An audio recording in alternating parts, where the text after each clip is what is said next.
Cumprimento a todos os meus irmãos com a paz de Jesus. Seja bem-vindo ao estudo da lição da Escola Sabatina número 9. Herdeiros das promessas, prisioneiros da esperança. Antes de começar, vamos orar. Pai querido que estás nos céus, na tua presença, eu e os meus irmãos nos introduzimos em adoração, em humildade e em súplica pela bênção do Espírito Santo. Que o Senhor derrame o Espírito Santo sobre nós ao abrirmos a tua palavra neste momento, em nome de Jesus que pedimos. Amém, Senhor. Herdeiros das promessas, prisioneiros da esperança. Você e eu somos herdeiros das promessas. As promessas feitas a Abraão, Isaque e Jacó. As promessas são feitas também para os filhos de Abraão, segundo a fé. Não somos herdeiros de Abraão segundo a carne, mas segundo a fé, porque temos a mesma fé no Cordeiro de Deus que tira o pecado do mundo. Por isso somos prisioneiros da esperança. Que esperança? A bendita esperança da volta de Jesus. O verso áureo diz: voltem para a fortaleza. Ó prisioneiros da esperança, também hoje anuncio que lhes restituirei tudo em dobro. Zacarias 9:12. Deus não se esquece das suas promessas. Deus vai cumprir estas promessas com o Israel espiritual do Novo Testamento. Os capítulos 13 até o capítulo 21 de Josué contêm longas listas de fronteiras e divisões de terras destinadas às tribos de Israel. Para muitos leitores de hoje, essas descrições podem parecer irrelevantes, mas elas têm um significado teológico importante. Essas listas mostram que a terra prometida não era apenas uma ideia distante, mas uma promessa concreta e real. Deus queria ensinar aos israelitas que o território prometido era algo tangível e eles precisavam agir com fé para tornar essa promessa uma realidade.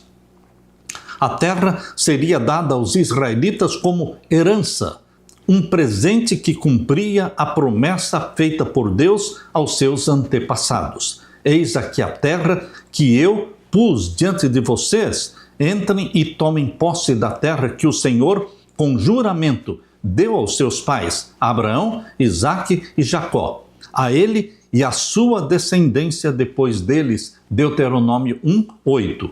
Nesta semana, vamos explorar alguns conceitos teológicos relacionados à terra prometida e refletir sobre a sua relevância espiritual para aqueles que hoje confiam nas promessas de Deus em Jesus.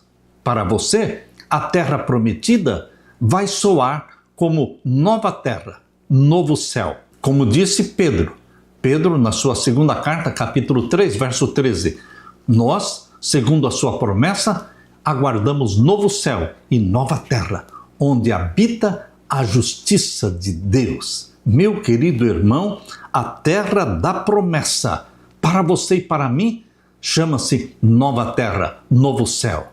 Nós estamos caminhando para lá. Aleluia! Na parte de domingo, Éden e Canaã. O jardim do Éden, dado por Deus para Adão e Eva, é representado também através da terra de Canaã, que manava leite e mel. E também representa a nova terra e o novo céu prometidos por Jesus Cristo àqueles que o amam. Abra sua Bíblia agora em Gênesis capítulo 2. Gênesis capítulo 2, vamos ver então o verso 15. Já no segundo capítulo da Bíblia, capítulo 2, verso 15, diz assim: o Senhor Deus tomou o homem e o colocou no jardim do Éden para o cultivar e o guardar. Deus colocou Adão e Eva no jardim do Éden não para não fazer nada, mas para o cultivar e o guardar. Então já existia um trabalho a ser feito. O trabalho deveria ser aprazível, deleitoso, nada de cansaço, nada de dores, nada de ferimentos, mas existia o trabalho de cultivar e guardar o jardim dado por Deus. E Deus o Senhor Deus ordenou ao homem: de toda árvore do jardim você pode comer livremente, mas da árvore do conhecimento do bem e do mal você não deve comer, porque no dia em que dela comer, você certamente morrerá. O homem foi criado por Deus mortal. Não dá para você dizer que ele foi criado imortal. Imortal não morre, mesmo que queira morrer. Deus é imortal. Isso está na primeira carta de Timóteo, de Paulo a Timóteo, capítulo 1, verso 17. Diz: assim ao Rei eterno, imortal, invisível, Deus único, honra e glória para todos sempre. Só Deus é imortal. Mesmo que Deus queira morrer, é impossível o imortal morrer. Por isso Jesus, o Deus eterno e imortal, teve que se tornar homem. E como homem, ele morreu na cruz. A natureza humana de Jesus morreu na cruz. A natureza divina não morreu, não minguou, não diminuiu. A natureza divina é eterna, é imortal. Meu querido irmão, Adão e Eva foram criados mortais. Poderiam receber a imortalidade? Sim, se eles permanecessem obedientes a Deus. Assim como você também receberá a imortalidade através de Jesus Cristo. Mas é uma imortalidade que será sempre dependente de Deus. Dependerá de comer do fruto da árvore da vida de mês em mês, conforme diz em Apocalipse capítulo 22. Isso demonstra que a nossa imortalidade, a nossa vida eterna, será derivada dependente de Deus para todo sempre, porque só Deus é imortal em si mesmo. Queridos, a Bíblia diz que Deus deu para Adão e Eva o jardim do Éden. Lemos também em Gênesis capítulo 3. Abra sua Bíblia em Gênesis capítulo 3 e vamos ler os versos 17 a 24. E a Adão disse: por ter dado ouvidos à voz da sua mulher e comido da árvore que eu havia ordenado que não comesse, maldita é a terra por sua causa, em fadigas você obterá dela o sustento durante os dias da sua vida. Ela produzirá também espinhos e ervas daninhas. Não existiam espinhos e ervas daninhas antes do pecado. Já foi resultado do pecado o espinho e as ervas daninhas. E você comerá a erva do campo. Antes do pecado, o ser humano, Adão e Eva, não comiam da erva do campo, mas todos os frutos dados aqui em Gênesis capítulo 1 e o verso 29. Mas após o pecado, Deus disse: você agora vai comer da erva do campo.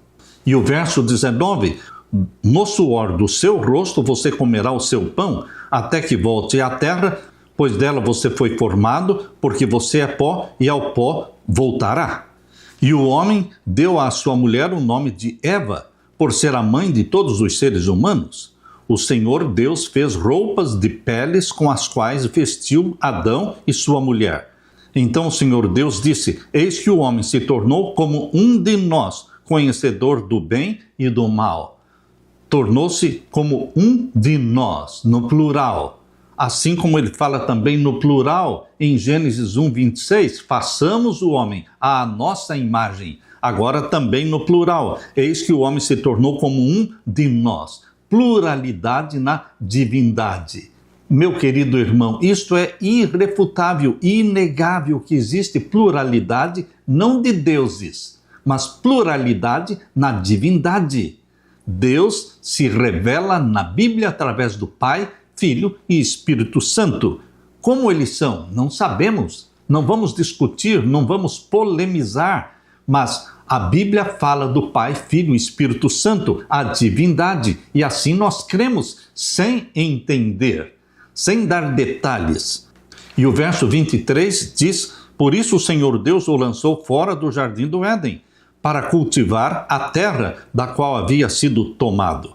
E depois de lançar fora o homem, Deus colocou querubins a leste do jardim do Éden e uma espada flamejante que se movia em todas as direções para guardar o caminho da árvore da vida. Quais foram as consequências da queda em relação à adoração devida do primeiro casal? Adão e Eva agora colheriam as consequências da desobediência.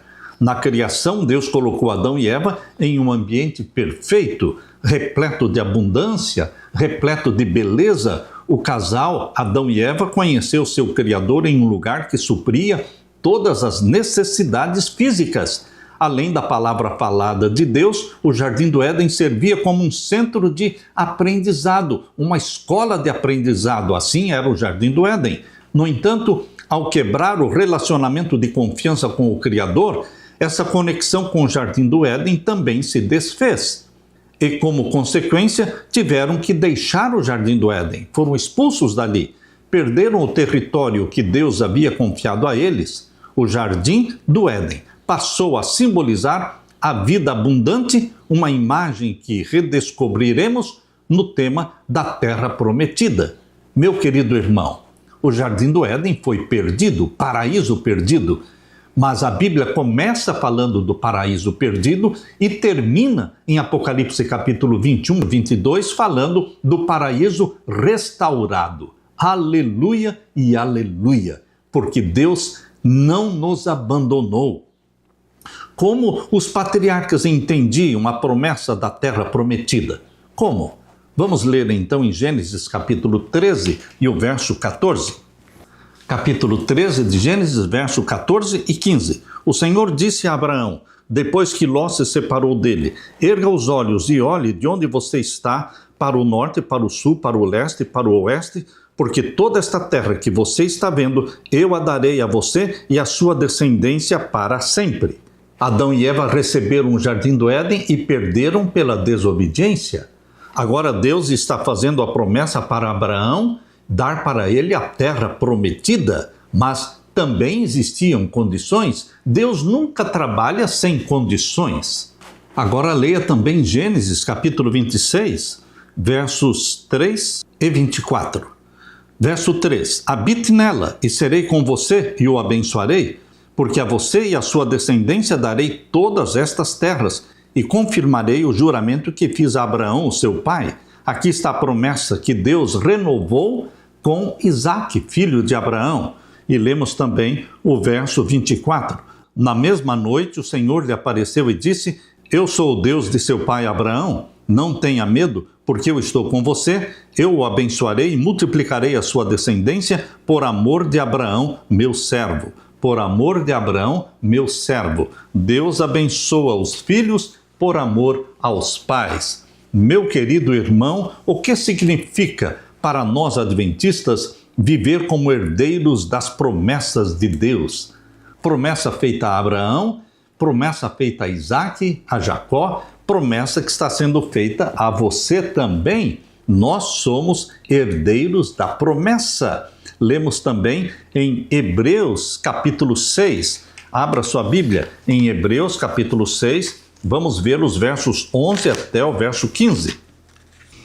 Aqui lemos, desejamos que cada um de vocês continue mostrando até o fim o mesmo empenho para a plena certeza da esperança, para que não se tornem preguiçosos, mas imitadores daqueles que pela fé e pela paciência herdam as promessas. Verso 13, pois quando Deus fez a promessa a Abraão, visto que não tinha ninguém superior por quem jurar, jurou por si mesmo, dizendo, certamente eu o abençoarei e multiplicarei os seus descendentes. E assim, depois de esperar com paciência, Abraão obteve a promessa. Deus fez a promessa para Abraão, depois renovou esta promessa para Isaque e então renovou-a novamente para com Jacó. Quando Abraão chegou ao território que Deus lhe havia indicado, aquele lugar, pela fé, tornou-se a terra prometida para ele e os seus descendentes. No entanto, por 400 anos, aquela terra permaneceu apenas como promessa. Os patriarcas não chegaram a possuí-la de fato, não tinham posse que pudessem passar para os seus filhos como herança. A terra pertencia a Deus, assim como o Jardim do Éden também pertencia a Deus. Da mesma forma que Adão e Eva não fizeram nada para merecer o Jardim do Éden, Israel também não fez nada para merecer aquele território.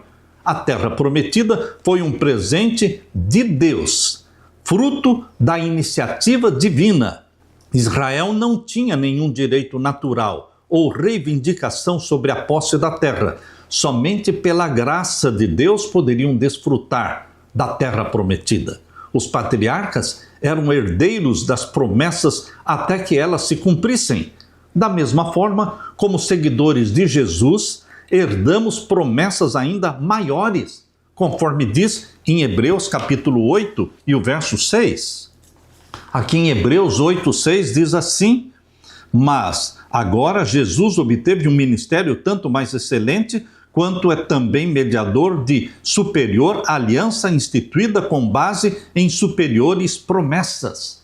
Em Jesus Cristo, nós recebemos a promessa de uma terra prometida.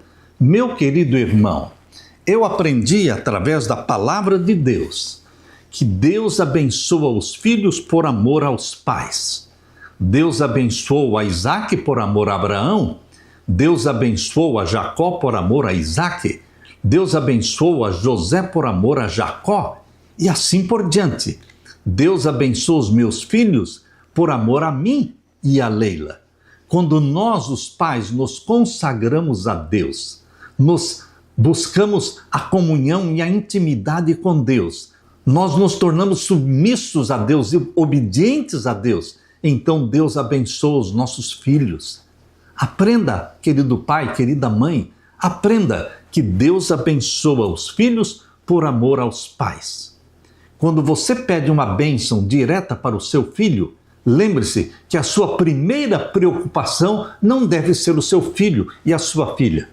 A sua primeira preocupação deve ser a sua santificação, a sua dedicação a Deus. Você se dedicando a Deus, você se consagrando a Deus como pai, como mãe, vocês estarão trazendo bênçãos para os filhos. Aleluia! Na parte de segunda-feira, a terra como dádiva.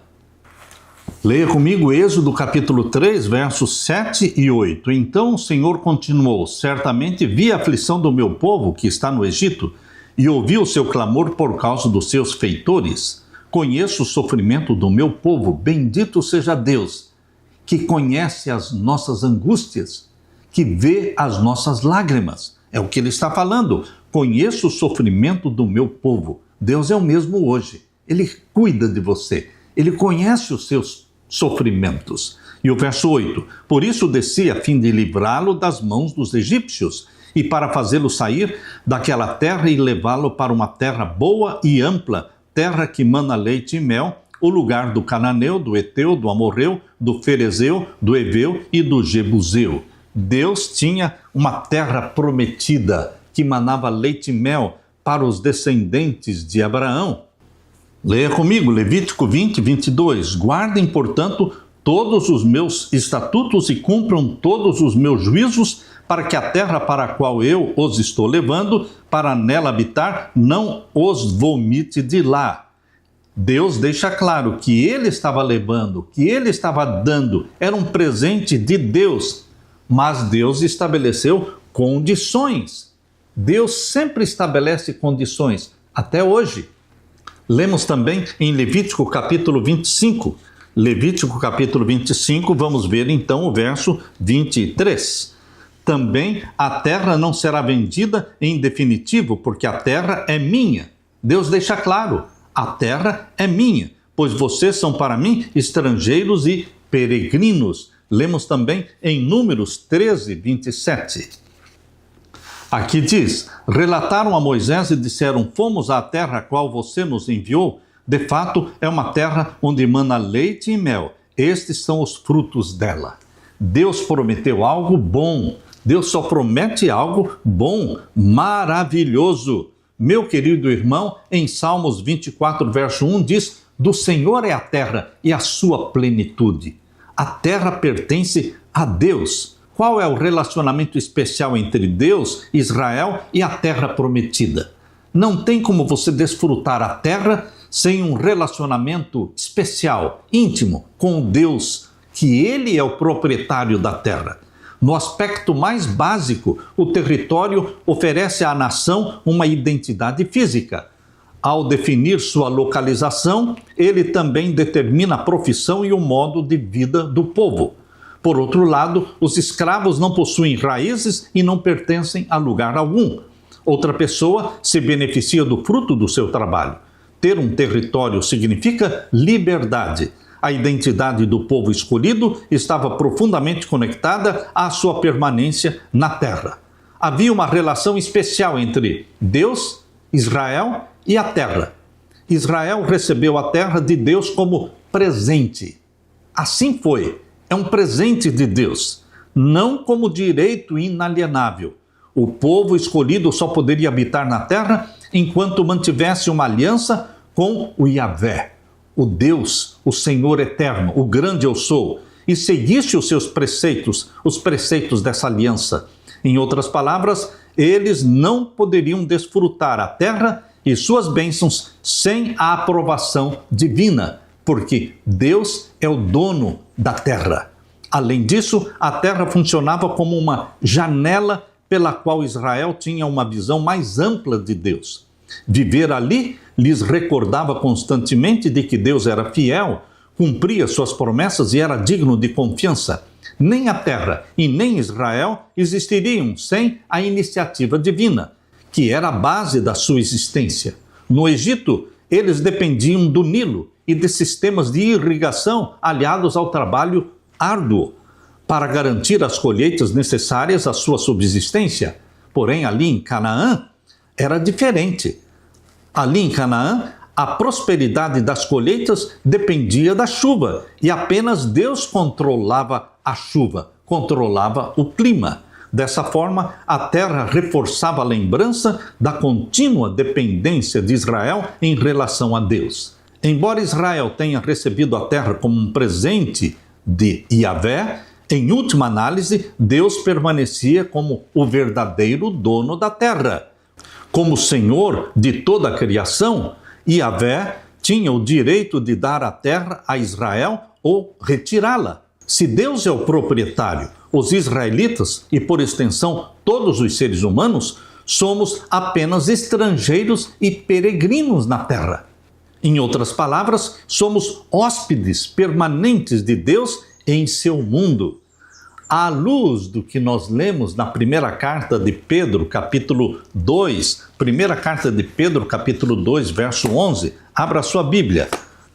À luz desse texto de primeira carta de Pedro, capítulo 2, verso 11, vamos ler: Amados, peço a vocês, como peregrinos e forasteiros que são, no Antigo Testamento e no Novo Testamento, você, o povo de Deus, que faz parte do povo de Deus, é chamado de peregrino e forasteiro, estrangeiro. Amados, peço a vocês, como peregrinos e forasteiros que são, que se abstenham das paixões carnais que fazem guerra contra a alma. Você e eu somos peregrinos nesta terra. Nosso destino é o céu, a Nova Jerusalém. Hebreus capítulo 11. Abra sua Bíblia. Hebreus capítulo 11. Vamos ver então os versos 9 a 13.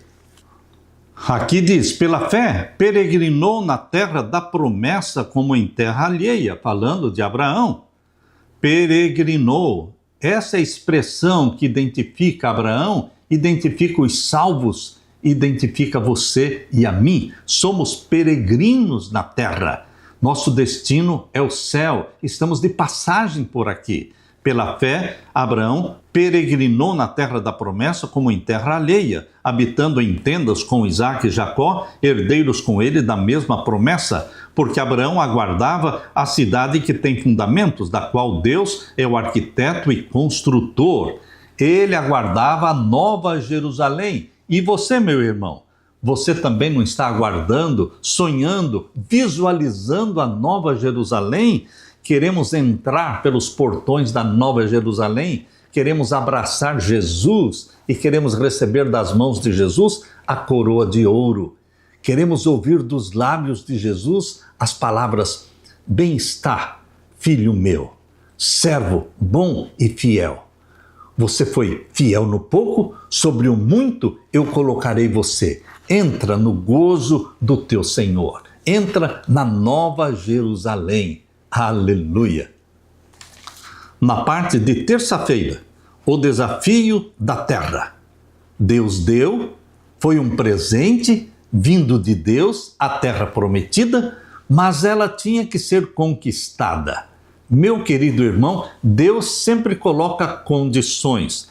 A terra era um presente, mas tinha que ser conquistada. Leia agora Josué capítulo 13 e os versos 1 até o verso 7. Aqui diz: Josué já era bem idoso e o Senhor lhe disse: você já é bem idoso e ainda ficou muita terra para ser conquistada. E agora o verso 6 e 7. Eu os expulsarei de diante dos filhos de Israel. Reparta, pois, a terra por herança a Israel, como ordenei a você. Distribua agora a terra por herança às 9 tribos e à meia tribo de Manassés. Embora a terra de Canaã tenha sido um presente de Deus, quais foram alguns dos desafios enfrentados ao tomar posse dela? Considerando que os israelitas viveram como escravos por séculos, suas habilidades militares eram bem limitadas para conquistar a terra prometida.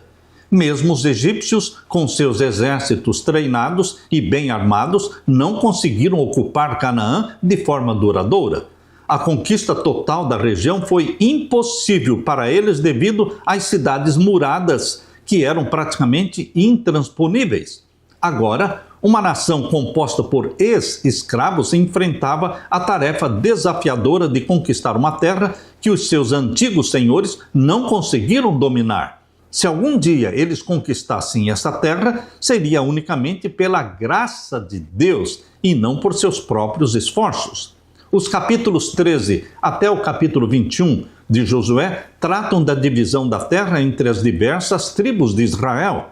Os israelitas tinham a promessa de viver com segurança na herança que Deus lhes estava proporcionando. Eles eram, na verdade, inquilinos legítimos da terra que pertencia ao Senhor. Essa é uma expressão bem própria para definir o que Israel era. Israel era inquilino legítimo da terra que pertencia ao Senhor. E hoje? Será que você e eu também não somos inquilinos da terra que pertence ao Senhor? Porque a terra e toda a sua plenitude pertence ao Senhor. Salmos 24, verso 1. A iniciativa de Deus precisava ser acompanhada por uma resposta ativa da parte de Israel. A primeira metade do livro de Josué narra como Deus entregou a terra ao desapropriar os cananeus. E a segunda metade do livro de Josué relata como Israel tomou posse da terra ao colonizá-la. Essa complexidade de conquistar ilustra o processo da salvação. Assim como Israel, não podemos fazer nada para conquistar nossa salvação. A salvação é um presente de Deus, assim como a terra prometida era um presente de Deus. Contudo, para que os israelitas pudessem desfrutar desse presente de Deus, era necessário que assumissem todas as responsabilidades que vinham com a vida na terra prometida.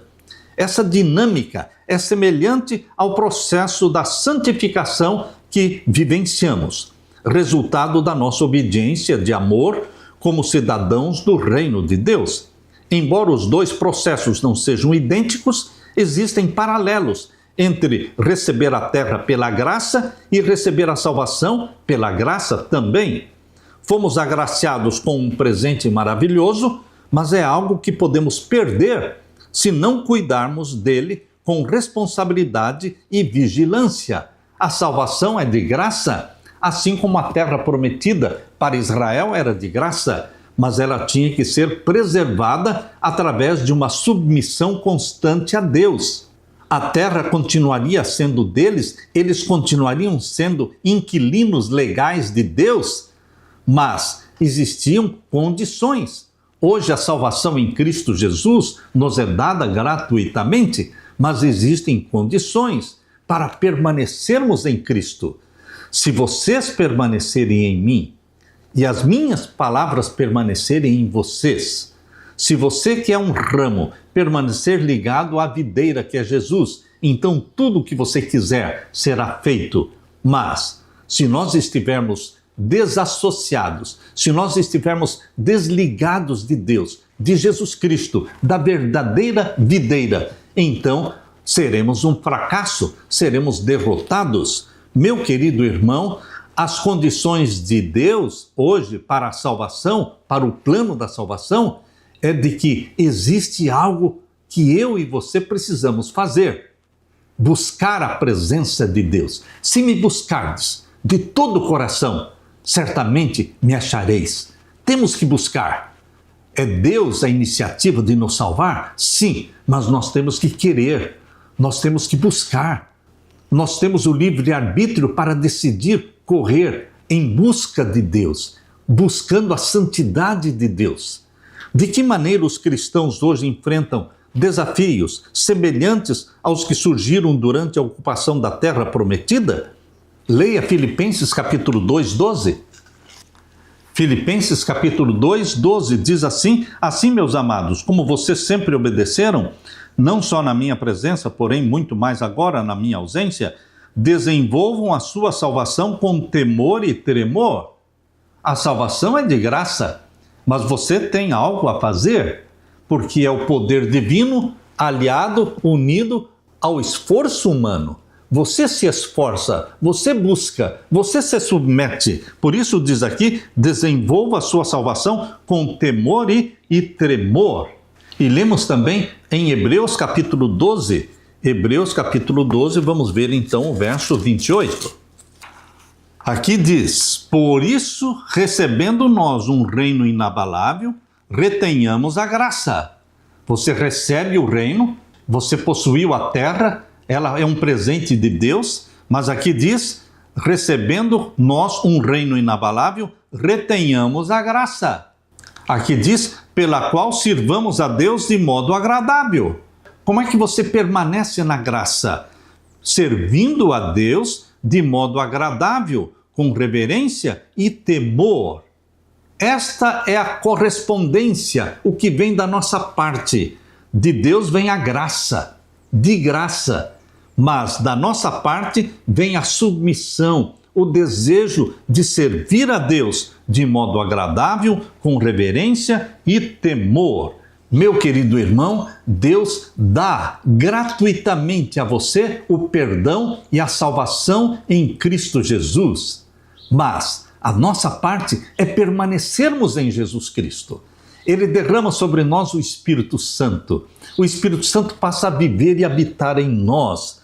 O Espírito Santo nos leva, nos empurra, nos impulsiona sempre para submissão a Jesus, comunhão com Jesus Cristo, permanecer em Cristo.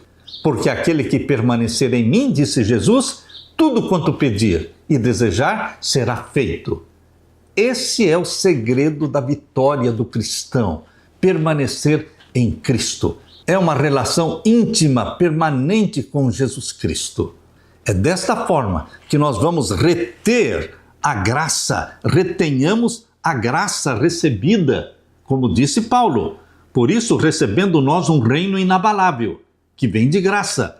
Retenhamos a graça, não vamos perder a graça. Como? Pela forma de servir a Deus de modo agradável, com reverência e temor. Retenha a graça, meu irmão, em nome de Jesus. Aleluia. Na parte de quarta-feira, o ano jubileu. O que Deus nos ensina na sua palavra sobre o ano jubileu? Sobre o ano sabático? A terra prometida era tão essencial para a identidade de Israel como povo de Deus que não poderia ser dividida de maneira ampla e sem critérios. Sua repartição precisava ser feita entre tribos, clãs e famílias, para garantir que não ficasse nas mãos de algumas elites dominantes. Vamos ler agora Levítico capítulo 25. Aqui Levítico capítulo 25, vamos ler os versos 1 até o verso 5. Aqui começa falando do ano sabático. Aqui diz, verso 1, o Senhor disse a Moisés no Monte Sinai, fale aos filhos de Israel e diga-lhes quando entrarem na terra que eu lhes dou. Sempre Deus está dizendo, eu lhes dou, eu estou dando, a terra é minha. A própria terra guardará um sábado dedicado ao Senhor. Plantavam durante 6 anos, mas o 7º ano não plantavam. Era o ano do descanso da terra. Durante 6 anos vocês semearão os seus campos, e durante 6 anos vocês podarão as suas vinhas e colherão os frutos dela. Porém, no 7º ano haverá um sábado de descanso solene para a terra, um sábado dedicado ao Senhor. Não semeiem os seus campos, nem façam a poda das suas vinhas. Não façam a colheita do que nascer por si mesmo nos seus campos, nem colham as uvas das suas vinhas que não foram podadas. Será um ano de descanso solene para a terra. Mas vocês poderão comer os frutos da terra em descanso, vocês, os seus escravos e suas escravas, os seus trabalhadores, diaristas e os estrangeiros que moram com vocês, também o seu gado e os animais que estão na sua terra, comerão tudo o que a terra produzir. No 7º ano, eles não podavam, não plantavam, e eles poderiam comer, sim, dos frutos que naturalmente cresciam. Este era o ano sabático. Agora, no mesmo livro, Levítico capítulo 25, a partir do verso 8 até o verso 13, está falando do ano jubileu.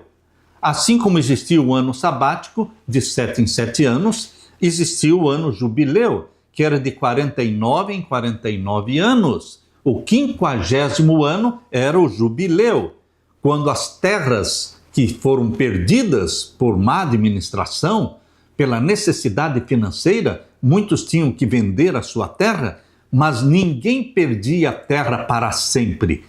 Deus criou uma estratégia, um plano de que a terra sempre voltava para o seu dono original, no 50º ano, chamado de ano jubileu. Por isso lemos aqui em Levítico capítulo 25, verso 8 em diante.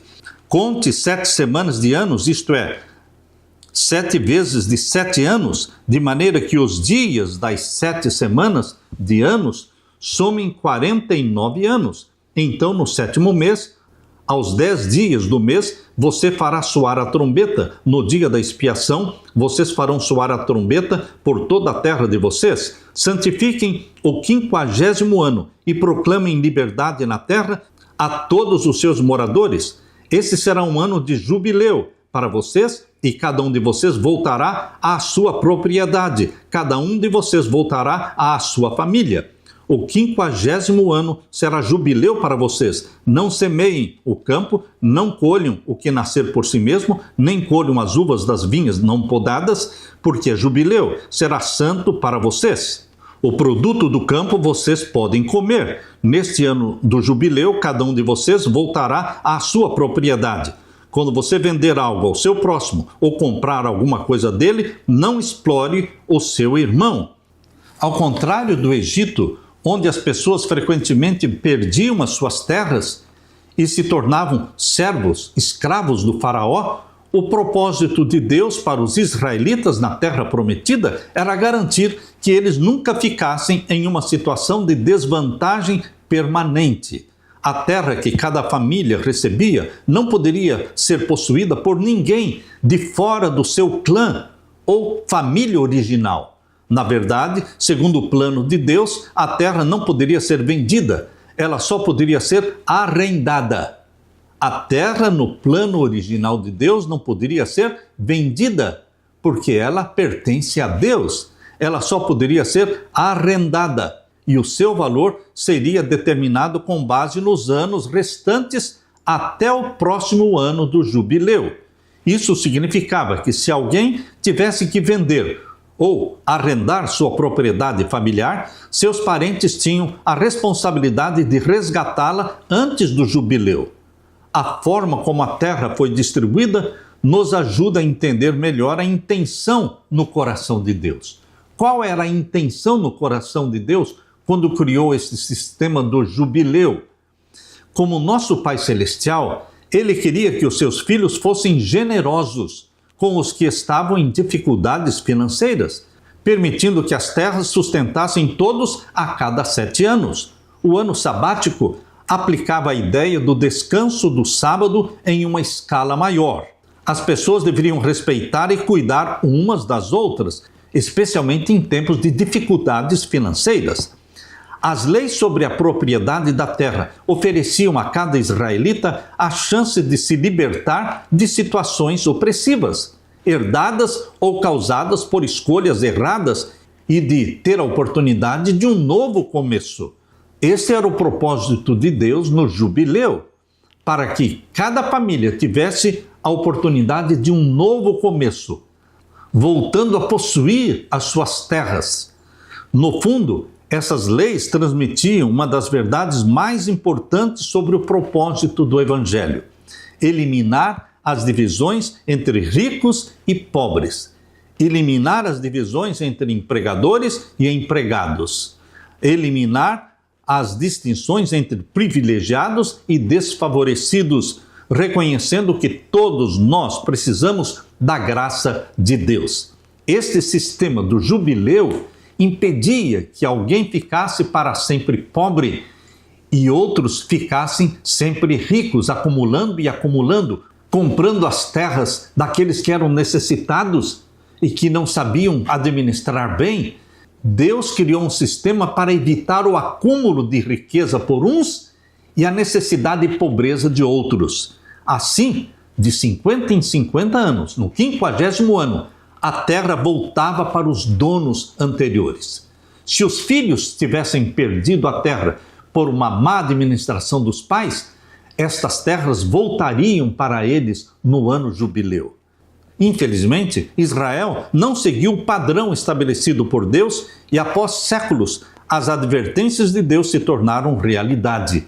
Eles foram desobedientes a Deus, por isso eles perderam a terra e foram feitos escravos em Babilônia. Como os princípios da distribuição de terras israelitas e do sábado podem nos lembrar que, aos olhos de Deus, nós todos somos iguais, deveremos manter em mente que, diante de Deus, todos nós somos iguais. Não podemos explorar o nosso irmão. Aqui, em Levítico capítulo 25, o verso 17 diz que ninguém explore o seu próximo. Cada um, porém, tema o seu Deus, porque eu sou o Senhor, o Deus de vocês. Agora, Levítico capítulo 25 e o verso 20. Se vocês perguntarem: que comeremos no 7º ano? Se não vamos plantar, não vamos fazer nada no 7º ano? O que nós vamos comer no 7º ano? Se vocês perguntarem: que comeremos no 7º ano? Se não podemos semear nem fazer a colheita? Saibam que eu lhes darei a minha bênção no 6º ano, para que a terra produza o suficiente para 3 anos. Vejam, no 6º ano, Deus prometeu fazer com que a terra produzisse 3 vezes mais. A terra no 6º ano vai produzir uma bênção, uma colheita que vai durar por 3 anos. E o verso 22, no 8º ano, vocês semearão e comerão da colheita anterior até o 9º ano. Até que venha a colheita do 9º ano, vocês comerão da antiga. Também a terra não será vendida em definitivo, porque a terra é minha, pois vocês são para mim estrangeiros e peregrinos. E o verso 28 diz: mas se as suas posses não lhe permitirem reavê-la, então a propriedade que for vendida ficará na mão do comprador até o ano do jubileu. Ninguém comprava uma terra para sempre. Não, ele arrendava a terra até o ano do jubileu, porque essa terra voltaria para o seu dono original. Porém, no ano do jubileu, sairá do poder desse e aquele poderá voltar para a sua propriedade. Meu querido irmão, Deus criou um sistema justo. E lembrando o sistema de Deus, da forma como é Deus, justo, misericordioso, bondoso, assim nós hoje deveríamos agir com o mesmo princípio. Em tudo quanto você for fazer, nos seus negócios, nas suas transações, meu querido irmão, seja você patrão ou empregado, use de honestidade, use de caridade, use de misericórdia, porque assim você agradará o Deus que se intitula o Pai das Misericórdias. Seja misericordioso, bondoso, principalmente com o pobre, o necessitado, a viúva, o órfão, porque quando Jesus Cristo voltar, ele dirá: vinde benditos do meu Pai, possui por herança o reino que vos está preparado desde a fundação do mundo, porque eu tive fome e tu me deste de comer, tive sede e me destes de beber, eu estive nu e me vestistes, eu estava preso e fostes ver-me. E então muitos dirão, mas quando te vimos com fome, ou nu, ou preso? E então Jesus dirá, quando fizestes a um destes meus pequeninos irmãos, a mim o fizestes. Meu querido irmão, Deus valoriza a caridade, a misericórdia. Aleluia! Na parte de quinta-feira, a terra restaurada. No Novo Testamento, não existe a terra prometida. No Novo Testamento, existe nova terra e novo céu. Leia Jeremias capítulo 24, verso 6. Aqui em Jeremias capítulo 24, verso 6, existe a promessa de Deus da terra que seria restaurada. Jeremias capítulo 24 e o verso 6. Aqui diz, olharei para eles favoravelmente e os trarei de volta para esta terra. Eu os edificarei e não os destruirei, plantarei e não arrancarei. Deus está prometendo aqui, em Jeremias 24, verso 6, restaurar o seu povo, trazê-los de volta do cativeiro. Lemos também em Jeremias capítulo 31 e o verso 16. Aqui diz, assim diz o Senhor, reprima sua voz do choro e enxugue as lágrimas dos seus olhos, porque o seu trabalho será recompensado, diz o Senhor, pois os seus filhos voltarão da terra do inimigo. Deus traria os exilados de volta para a terra. Ezequiel também, vamos ler Ezequiel capítulo 11 e o verso 17. Aqui Ezequiel diz, por isso diga, assim diz o Senhor Deus, eu os ajuntarei do meio dos povos, eu os recolherei das terras por onde foram espalhados e lhes darei a terra de Israel. E em Ezequiel capítulo 28 e o verso 25 lemos, assim diz o Senhor Deus, quando eu congregar a casa de Israel do meio dos povos por onde estão espalhados, e eu me santificar entre eles, diante das nações, então habitarão na terra que dei ao meu servo Jacó. Meu querido irmão, qual era a promessa de Deus a respeito do retorno de Israel à terra prometida? E de que forma esta promessa se concretizou? Durante o exílio em Babilônia, os israelitas enfrentaram não apenas a dolorosa realidade de não ter raízes, mas também a promessa de que seu relacionamento com Deus, embora concretizado pela promessa da terra, não estava condicionado nem limitado à posse física da terra. Quando confessaram seus pecados, quando se arrependeram e buscaram o Senhor de todo o coração, Deus cumpriu sua promessa e os trouxe de volta à sua terra como um sinal de restauração. Ou seja, Deus ainda era o seu Deus. Mesmo na ausência da terra, Deus continuava sendo o Deus de Israel. Entretanto, a promessa de Israel de possuir a terra para sempre era condicional.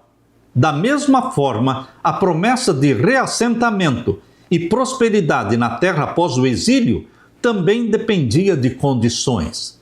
Deus nunca deixa de fazer condições. Se confessarmos os nossos pecados, Ele é fiel e justo para nos perdoar. 1 João 1:9. Se me buscardes de todo o coração, me achareis. Sempre Deus estabelece condições.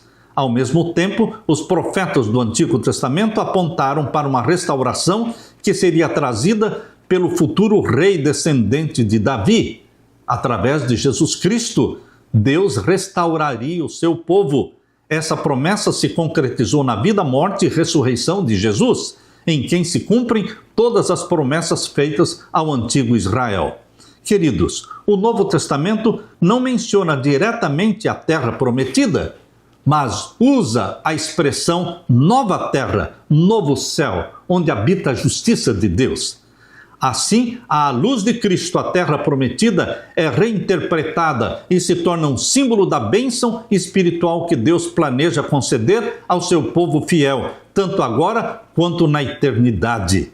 Convido você para ler comigo, segunda carta de Pedro, capítulo 3. Vamos ler o verso 11 em diante. Uma vez que tudo será assim desfeito, cremos que o mundo vai acabar? Uma vez que tudo assim será desfeito, vocês devem ser pessoas que vivem de maneira santa e piedosa. O mundo vai acabar, o mundo vai ser queimado. E então como deveremos viver?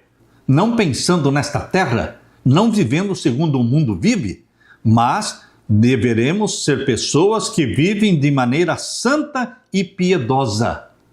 Viver de forma santa e piedosa, esperando e apressando a vinda do dia de Deus, a segunda vinda de Jesus. Por causa desse dia, os céus incendiados serão desfeitos e os elementos se derreterão pelo calor. Nós, porém, segundo a promessa de Deus, esperamos novos céus e nova terra, nos quais habita a justiça.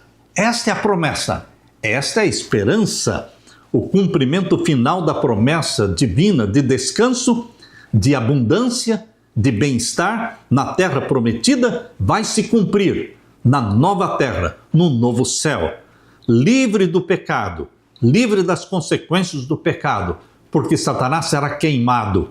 Pecado é Satanás, Satanás será queimado, vai se tornar cinzas. Nesse sentido, como cristãos, nossa esperança se fundamenta na promessa de Jesus de que ele vai voltar a esta terra. Não se turbe o vosso coração, crede em Deus, crede também em mim. Na casa do meu Pai há muitas moradas. Se não fosse assim, eu vou-lhe teria dito, vou preparar-vos lugar. E quando eu for e vos preparar lugar, voltarei.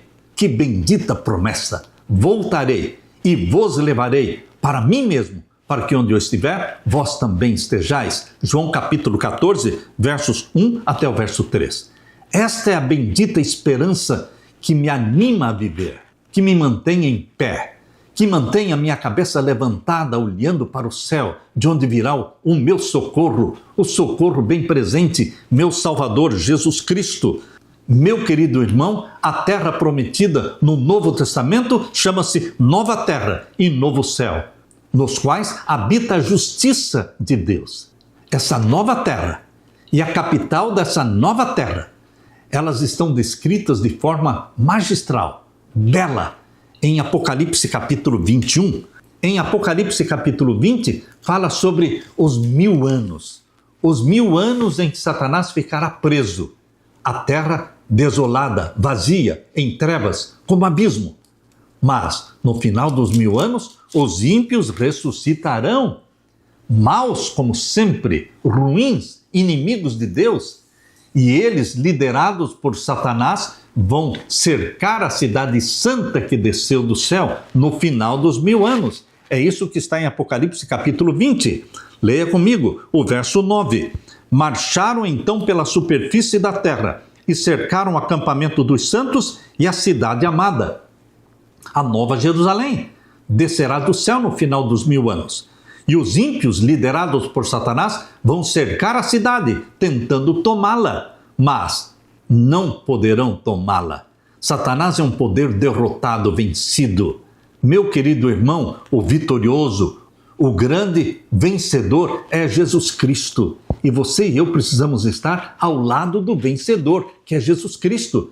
Por isso, no final dos 1000 anos, nós estaremos dentro da Nova Jerusalém, descendo do céu. Com a Nova Jerusalém, nós vamos assistir à ressurreição dos ímpios, nós vamos assistir o exército do mal cercando a cidade amada, mas nós temos a plena certeza da vitória daquele que venceu todas as batalhas, Jesus Cristo. E aqui diz o capítulo 20, verso 9 de Apocalipse: marcharam então pela superfície da terra e cercaram o acampamento dos santos e a cidade amada. Porém, desceu fogo do céu e os consumiu. Meu querido irmão, aqui é o fim de Satanás. E então Deus cria um novo céu e uma nova terra para você e para mim. Capítulo 21, verso 1. Vi novo céu e nova terra, pois o primeiro céu e a primeira terra passaram e o mar já não existe. Vi também a cidade santa, a nova Jerusalém que descia do céu, da parte de Deus, preparada como uma noiva enfeitada para o seu noivo. Então ouvi uma voz forte que vinha do trono e dizia: eis o tabernáculo de Deus com os seres humanos, Deus habitará com eles, Deus habitará com você, comigo. Eles serão povos de Deus, nós seremos povo de Deus. E Deus mesmo estará conosco e será o nosso Deus. E Ele enxugará dos nossos olhos toda lágrima, e já não haverá mais morte, já não haverá mais luto, nem pranto, nem dor, porque as primeiras coisas passaram. E aquele que estava sentado no trono disse: eis que faço novas todas as coisas.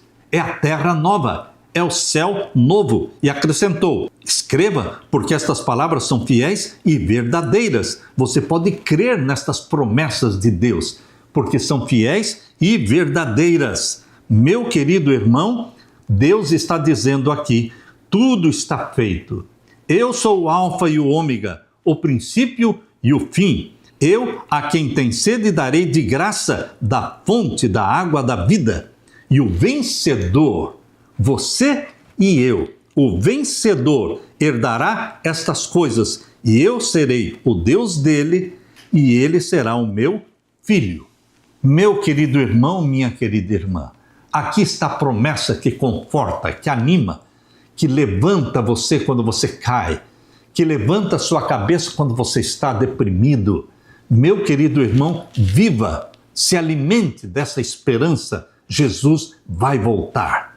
Que Deus derrame sobre você o Espírito Santo, meu irmão, e que você seja alimentado por esta bendita esperança da nova terra e do novo céu. Aleluia! Deixe-me orar com você. Pai querido que estás nos céus, obrigado pela promessa da terra, a Canaã celestial, a nova terra, o novo céu, onde habita a tua justiça, pela nova Jerusalém que descerá do céu. Querido Jesus, volte logo. Derrama sobre mim e os meus irmãos o Espírito Santo. Que o Espírito Santo habite em nós, viva em nós, tornando-nos um com Jesus Cristo, pois é em nome de Jesus que pedimos. Amém e amém. Deixo com você, meu irmão, minha irmã, a paz de Jesus. Amém.